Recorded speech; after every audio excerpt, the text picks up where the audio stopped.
Dans le cadre de ces actions de prévention de la protection de la jeunesse, la police des Nations Unies UNPOL, à travers son unité de police de proximité, en collaboration avec les forces de sécurité intérieure, FSI et les autorités éducatives, a organisé le 14 juin 2026 à Bangui une campagne de sensibilisation à l'endroit des élèves du lycée Barthélemy Boganda. Cette initiative, qui a réuni près de 200 élèves, visait à informer les jeunes sur les dangers liés à la consommation de drogue, à la circulation des substances illicites et à leurs conséquences sur la santé, la sécurité et la réussite scolaire. Cet atelier a été initié dans le cadre de la sensibilisation des jeunes au fléau de la drogue, qui actuellement, à travers le monde, et ce n'est pas une spécificité de l'Afrique, de la Centrafrique, qui fait des ravages au sein de la population. Représentant le ministre de l'Éducation nationale Jean-Firmin Selankoué, chef de service des enseignements, a exprimé son inquiétude face à la montée des comportements à risque dans les établissements scolaires et a réaffirmé l'engagement du ministère à renforcer la prévention, la sensibilisation et l'encadrement des élèves.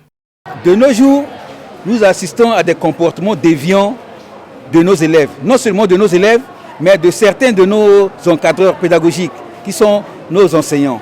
Et non seulement nos enseignants, mais aussi des responsables pédagogiques.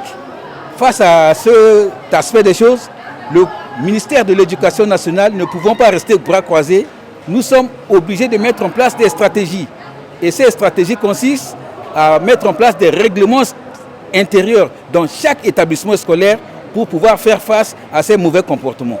Le directeur de l'Office central de lutte anti-drogue, le général Sim Joaquin Dani Goumandji, a souligné l'importance de la collaboration entre les écoles, les parents et les services spécialisés, tout en annonçant un renforcement du suivi et des mesures de lutte contre la drogue après la phase de sensibilisation. Après la sensibilisation, il y aura la sanction. Nous allons collaborer avec les parents d'élèves, avec les surveillants généraux surtout, qui ont habilité à être souvent avec les élèves là, pour que chaque comportement suspect soit signalé à l'OCLAD.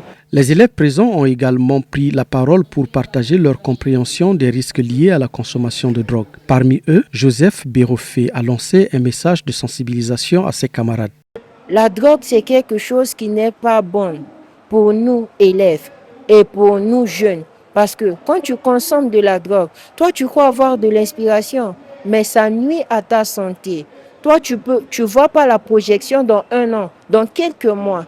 Mais pourquoi les jeunes meurent aujourd'hui beaucoup dans notre pays? C'est à cause de ces substances qu'ils consomment. Et c'est ce qui entraîne leur mort, assez vite. À travers cette campagne, la police de la MINUSCA, les FSI et les autorités éducatives ont réaffirmé leur engagement à protéger la jeunesse centrafricaine contre les dangers de la drogue. Cette initiative s'inscrit dans une stratégie plus large de prévention visant à promouvoir un environnement scolaire sain, propice à l'épanouissement et à la réussite des élèves.